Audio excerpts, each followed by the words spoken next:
If you're thinking of selling your home in the next year, even in the next 2 years, I want to talk about 7 steps to take now before you're even in the last, because a lot of people think, oh, it's only the last couple months that matter. No, I want you to start preparing as soon as you're thinking about selling. So there are 7 steps I would like to talk to you about. The first step is to call me.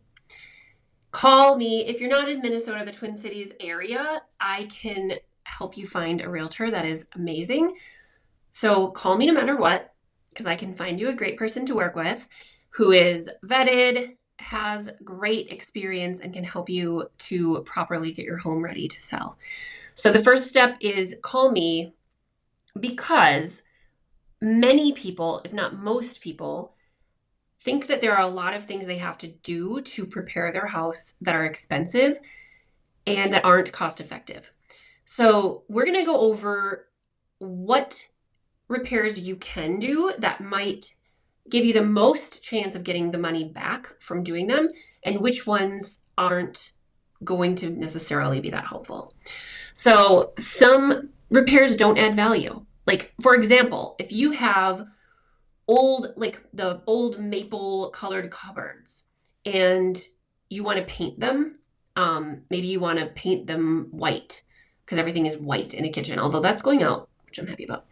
But you'll want to think that you're going to make them look more modern.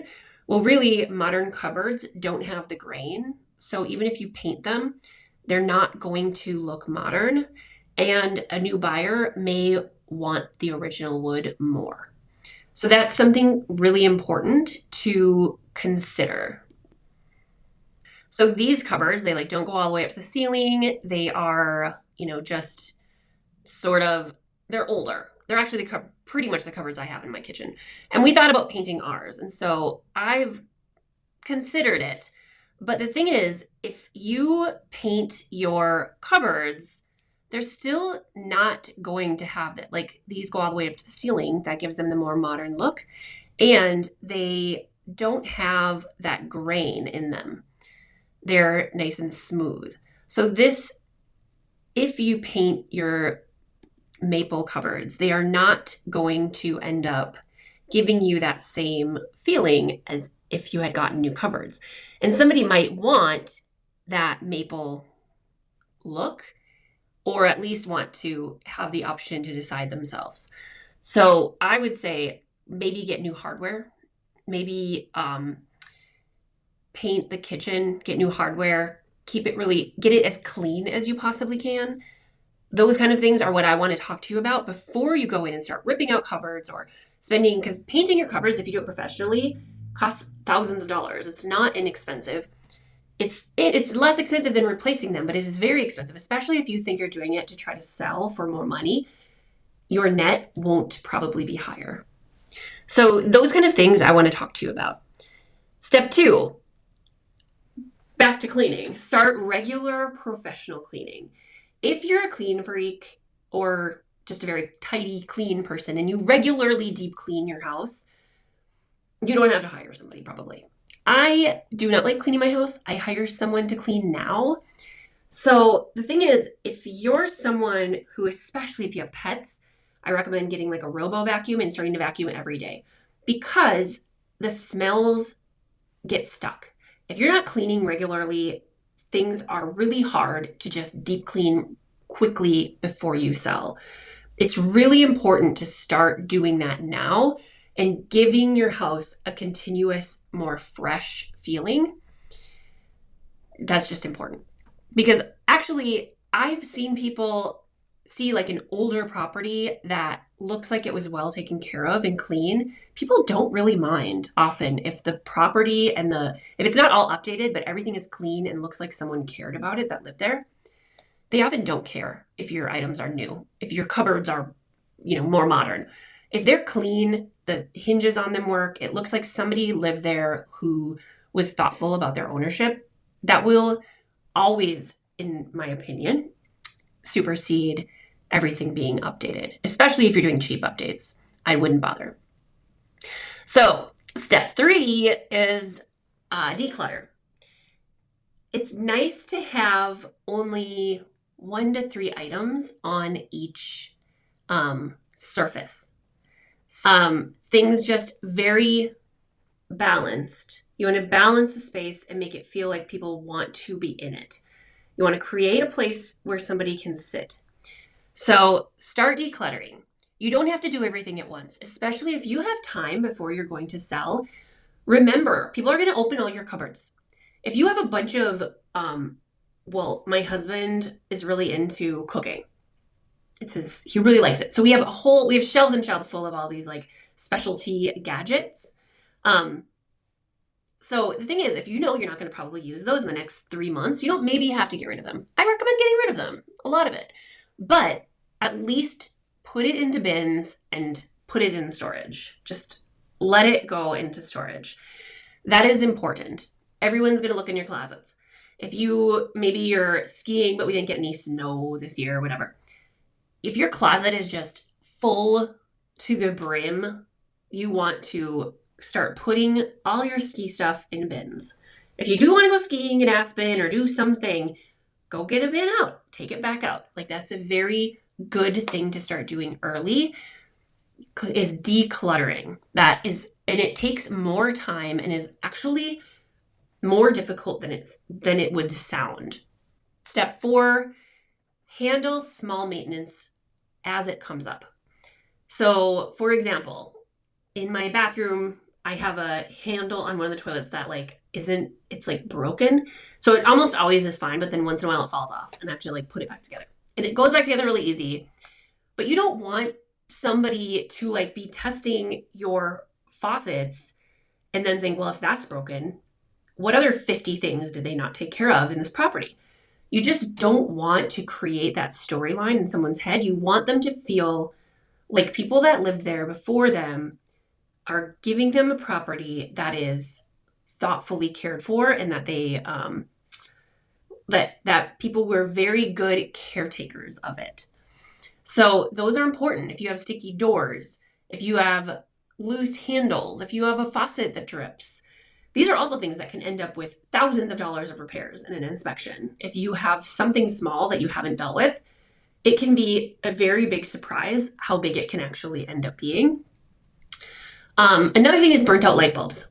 Go to Costco, get a whole bunch of all the same color light bulbs. All of your light bulbs should be the same color.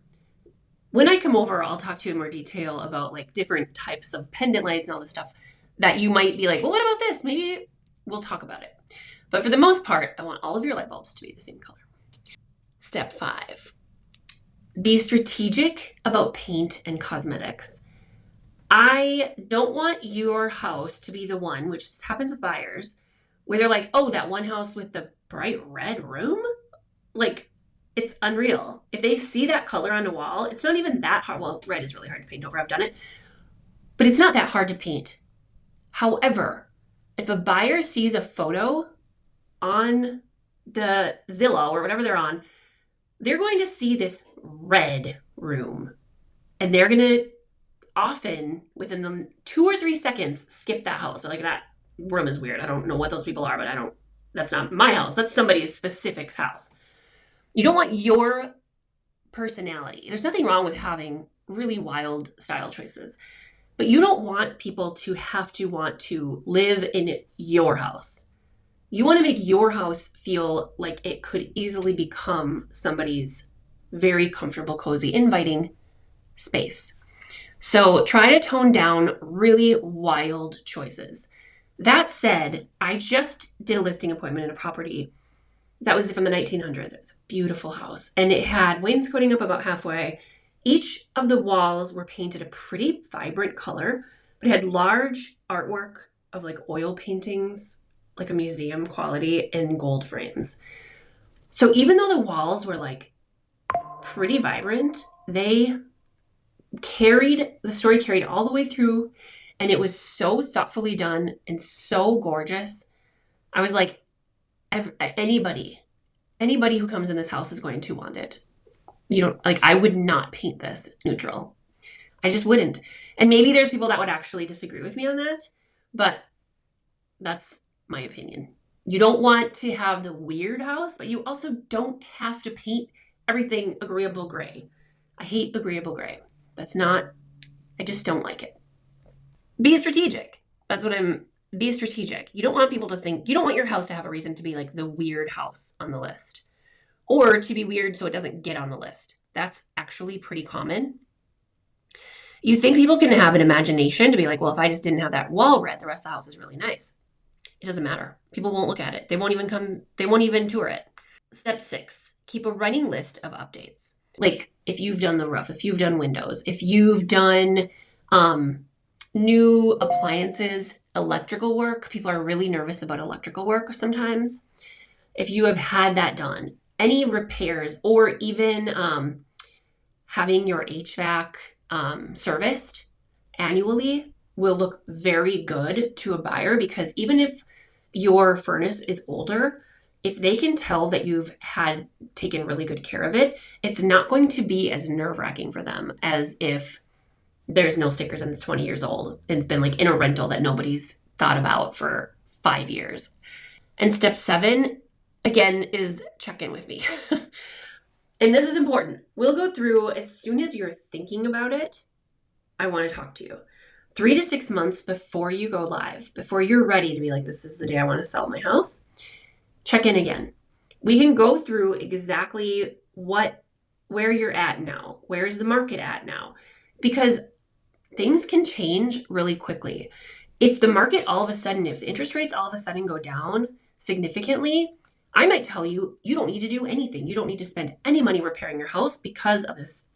Wherever it is in the Twin Cities, it will sell in 24 hours, just no matter what. I mean, we'll still want to take good photos. Granted, I've seen people try to not do anything to prepare property, including take professional photos. Those houses still end up selling for less money because they get way less people touring them. But that said, you may not have to buy all new appliances. You may not have to, do things that you think you might want to do to make your house really attractive to a buyer. If there are 10 buyers waiting for that house to go on the market, I might have a way different story for you about what you need to do to prepare your house. It's all based on timing. It's based on we might want to adjust the preparation strategy.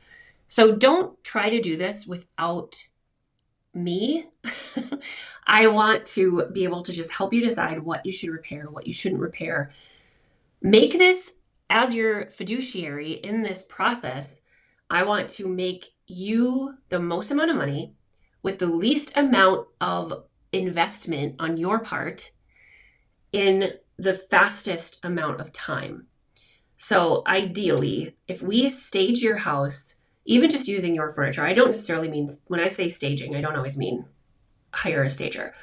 If we can make your items in your house look perfect, we can tell a story continuing through the home. We can take really good photos. My brokerage does a video tour through the home. We do drone footage of the neighborhood. We do a lot of things like that to make your house stand out on the internet. When people look on Zillow, they're going to be able to have a great view of your home and know that it's special. If we do that all right, we should be able to sell your house quickly for top dollar and make it the least stressful possible. So reach out to me right away.